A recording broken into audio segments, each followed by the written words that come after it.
Cuando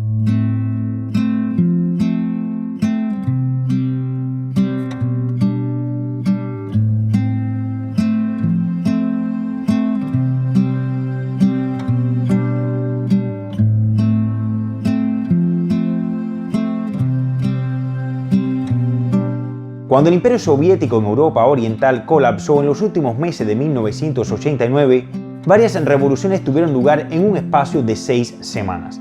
La caída del muro de Berlín, la revolución pacífica en Checoslovaquia y la revolución violenta en Rumanía.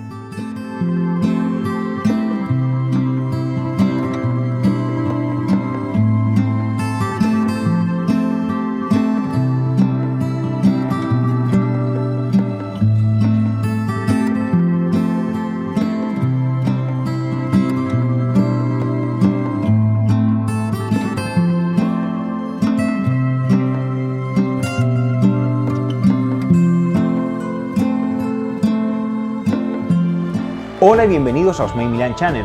Si aún no lo ha hecho, no dejes de suscribirse dando clic en el botón rojo y dale a la campanita de notificaciones para que no se pierda ningún video. Ya comenzamos. A continuación veamos cómo el bloque comunista cayó en 1989 y por qué su colapso fue casi un accidente. El 1 de octubre de 1989, nadie se imaginaba que para Navidad el muro de Berlín habría caído, que Checoslovaquia sería liberada y que el déspota rumano Nicolae Ceausescu sería derrocado. La mayoría de la gente asumía que el bloque soviético duraría para siempre. Sin embargo, este era un castillo de naipes y lo único que lo mantenía en pie era el miedo de una intervención rusa. En 1953, los disturbios en Alemania Oriental fueron brutalmente aplastados. En 1956, cuando Hungría trató de separarse, los tanques soviéticos destruyeron la revolución. En 1968, el líder checo Alexander Dubček introdujo el socialismo con rostro humano, reforma que implementaba ciertos grados de democratización y libertad política, pero que permitía al Partido Comunista de Checoslovaquia seguir manteniendo el poder real, y Moscú envió los tanques nuevamente. Pero para octubre de 1989, la amenaza de la fuerza había desaparecido.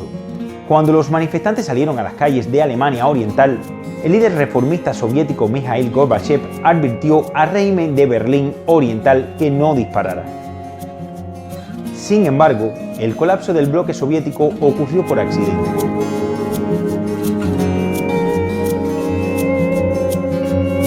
En la noche del 9 de noviembre de 1989, el portavoz de Alemania Oriental, Günter Schabowski, llevó a cabo su usual conferencia de prensa. El Politburó en el poder esperaba dispersar la tensión ofreciendo a la gente visas para visitar Alemania Occidental, pero solo por medio de un proceso deliberadamente lento y burocrático. Nadie le explicó esto a Schabowski y cuando se apresuraba a realizar su conferencia de prensa, extravió el documento que detallaba el plan. Alguien le preguntó sobre cuándo comenzaría el nuevo sistema. El portavoz, nervioso, respondió: inmediatamente. La televisión de Alemania Occidental, que todos en el este veían, interpretó esta respuesta como si el muro de Berlín iba a ser abierto esa noche. Una enorme multitud se congregó en el este y los guardias fronterizos los dejaron pasar. El muro, el símbolo clave de la represión del bloque soviético, había dejado de dividir a Alemania. A la noche siguiente, muchos se encontraban festejando sobre el muro, algo que los alemanes nunca habían podido imaginar que ocurriría.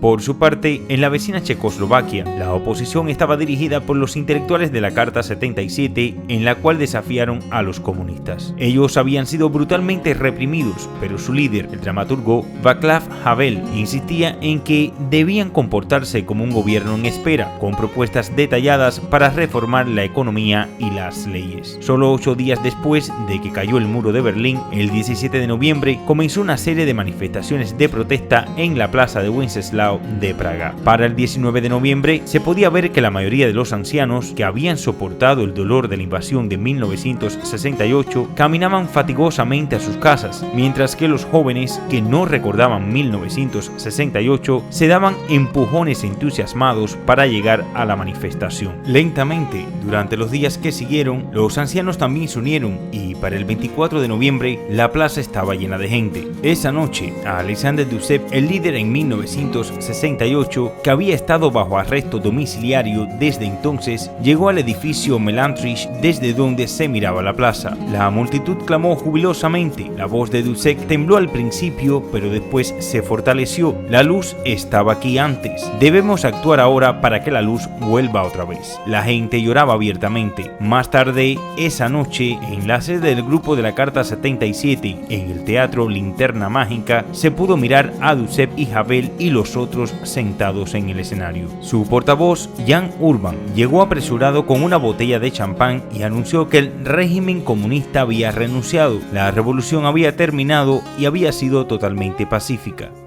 Por otra parte, el dictador de Rumanía se quedaba sin combustible. Se sabía que el hueso más duro de roer iba a ser Rumanía y, sin embargo, solo tomó un mes más. Nicolae Ceausescu, el líder comunista, se había vuelto cada vez más totalitario con el paso de los años y su policía secreta, la Securitate, era feroz. Para mediados de diciembre de 1989, los que pertenecían a la oprimida minoría de habla húngara en Rumanía habían salido a protestar a las calles de Timișoara. Nadie se atrevía a decirle a Ceausescu lo serio que eran los disturbios en Timișoara, así que él no tuvo ningún reparo en llamar a una contramanifestación en Bucarest el 21 de diciembre. La Securitate transportó a trabajadores de fábricas para que la participación pareciera mayor y, en el anonimato de la multitud, algunas personas comenzaron a abuchear. Ceausescu se quedó congelado en la mitad de su discurso, con la boca abierta. Nunca antes lo habían interrumpido. La gente que miraba la televisión en vivo fue testigo de su súbita vulnerabilidad. Esa noche, la revolución estalló en serio. A la mañana siguiente,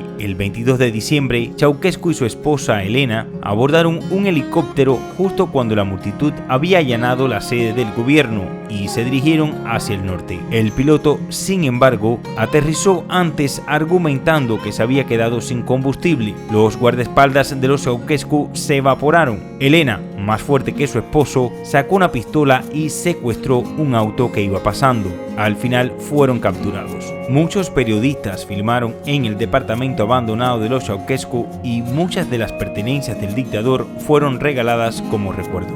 Esa noche se anunció que la pareja había sido ejecutada por un pelotón de fusilamiento.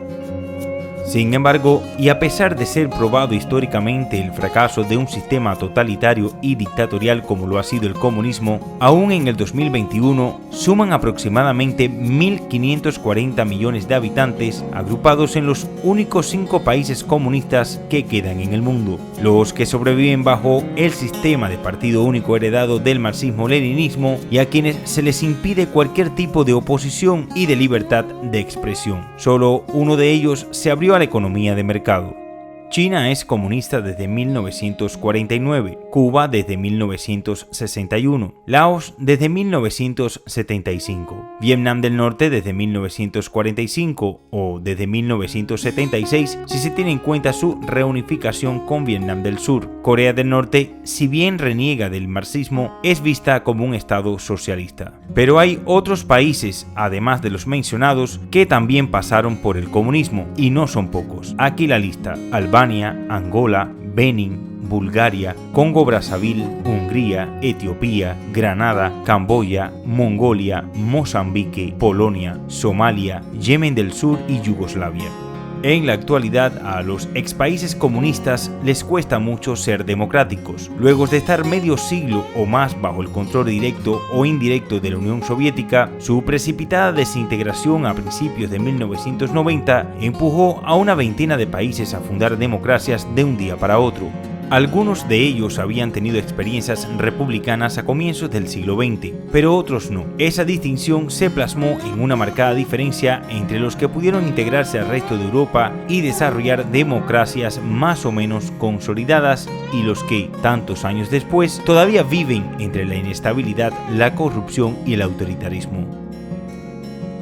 Son varios los países en los que, a fecha de hoy, aún se encarcela la oposición, se censura a la prensa y donde las elecciones son manipuladas. Cabe decir que gobiernos totalitarios y dictatoriales han existido y pueden existir tanto en países capitalistas como comunistas. Sin embargo, no ha existido ni un solo país comunista en el que no se haya vivido bajo dictadura o régimen totalitario, mientras que por su parte sí existen democracias en la mayoría de los países bajo el sistema capitalista. Esperanza y ejemplos para lograr la libertad sí existen. Usted saque sus propias conclusiones y recuerde que, como dijo uno de los más influyentes teóricos de la educación del siglo XX, Paulo Freire, la educación no cambia el mundo, cambia las personas que van a cambiar el mundo. Hasta aquí nuestro video de hoy. Si le ha gustado, déjeme un like. No olvide suscribirse a mi canal dando clic en el botón rojo y active la campanita de notificaciones para que no se pierda nuevos videos en el futuro. Díganos en la barra de comentarios cualquier otro tema que le gustaría que tratásemos. Nos vemos en el próximo video.